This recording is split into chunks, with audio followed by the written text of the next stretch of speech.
Hai, gue Pita. Ada banyak angka yang menjadi tolok ukur seseorang dalam membangun kekayaan mereka. Tapi ada 3 angka yang paling penting yang menentukan seberapa jauh dan suksesnya perjalanan finansial seseorang. Kali ini gue akan bahas 3 angka tersebut. Yang pertama, savings rate atau rasio menabung. Ini adalah angka paling mendasar dalam membangun kesuksesan finansial.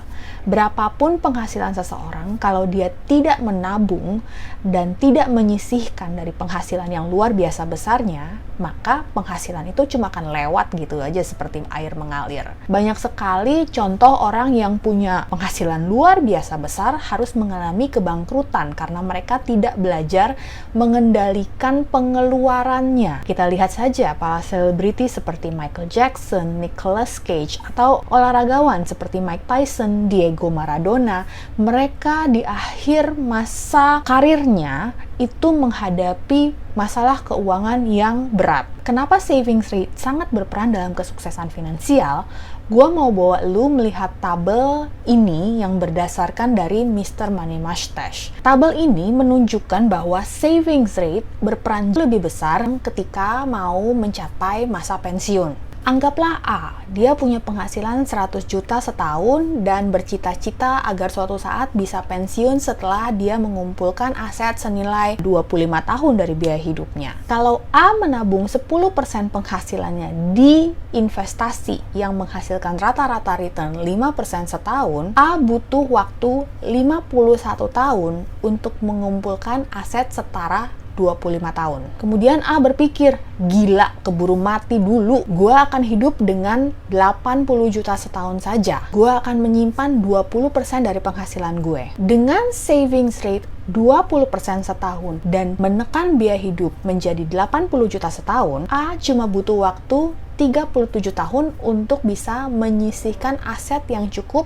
untuk mencapai masa pensiun. Kalau A berpikir, enggak, gue nggak mau kerja 30 tahun lebih, gue mau pensiun lebih cepat. Gue sekarang akan menyisihkan penghasilan gue 50%. Ketika A bertekad untuk hidup setengah dari penghasilannya, sementara setengahnya lagi dia investasikan dengan return 5% per tahun, dia diperkirakan akan bisa pensiun dalam waktu 17 tahun. Bayangkan kalau kemudian A berpikir, gue mau savings rate gue di atas 50%, 70%, atau 80%. Lu bisa lihat dari tabel blog Mr. Money Mustache yang akan gue sediain linknya di bawah. Makin besar angka savings rate seseorang, tidak hanya mempercepat waktu yang dia perlukan buat membangun aset, tapi juga membuat jumlah yang ia butuhkan untuk hidup sehari-hari guna mencapai kemandirian finansial lebih kecil. Makin kecil savings rate-nya, makin lama seseorang bisa mencapai target financial independence-nya. Kalau orang yang nggak menabung sama sekali, selamat bekerja ya sampai akhir hidup. Dan ini tidak cuma berlaku kalau A yang penghasilannya 100 juta setahun. Walaupun A punya penghasilan 1 miliar setahun, atau dia punya penghasilan 100 miliar setahun, selama A tidak bisa menekan biaya hidupnya dan meningkatkan savings rate-nya, apapun jumlah uang yang dia hasilkan, itu akan sebagian besar keluar dan tidak ada yang dia simpan. Yang kedua, net worth. Semua orang punya net worth dan hitungannya gampang banget. Jumlah total nilai aset kita yang ada harganya, misalnya rumah, mobil, simpanan, saham, dikurangi dengan jumlah hutang kita, kartu kredit, cicilan rumah, cicilan kendaraan, kredit tanpa agunan. Setelah dihitung, hasilnya itu adalah net worth seseorang. Ada yang net worth-nya positif, ada yang net worth-nya negatif. Net worth dalam perjalanan finansial itu sama seperti angka berat badan bagi orang yang diet, yang secara berkala dicek untuk melihat bagaimana progres upaya diet seseorang sukses atau tidak. Memang ada yang bilang, oh diet itu mah nggak melulu soal berat badan, ada BMI, ada lingkar pinggang, DLL, DSB. Tapi pada akhirnya, kesuksesan seseorang dalam berdiet akan selalu dikait-kaitkan dengan berapa banyak berat badannya naik atau turun. Untuk mengecek progres kita dalam perjalanan finansial, selalu hitung net worth kita secara berkala. Bisa setahun sekali, bisa 6 bulan sekali, terserah. Gue yang lagi mengejar financial independence, terus terang gue mengecek net worth gue setiap sebulan sekali. Ini bagian dari financial check up gue. Jadi setiap bulan gue meluangkan waktu antara 15-20 menit untuk mengetahui di mana posisi gue secara finansial, bagaimana kinerja investasi gue selama 1 bulan terakhir, serta bagaimana gue mengambil keputusan apa yang sebaiknya gue lakukan untuk bulan depan. Tapi nggak semua orang sih perlu melakukan seperti yang gue lakukan. Jadi kalau lu belum pernah, coba deh hitung net worth lu.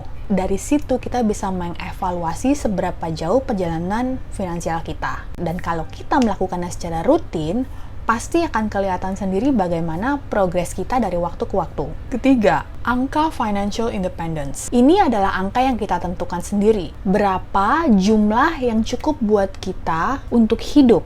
Dan selama kedepannya tidak perlu lagi khawatir untuk memenuhi kebutuhan hidup mendasar. Ada banyak guidelines yang bisa digunakan oleh seseorang dalam menentukan angka financial independence mereka. Kalau gua menggunakan standar minimum setara 25 tahun perkiraan biaya hidup yang akan gue butuhkan saat masuk usia pensiun nanti. Buat orang mungkin lebih banyak atau lebih sedikit tergantung dari situasi hidupnya masing-masing. Kenapa angka financial independence penting?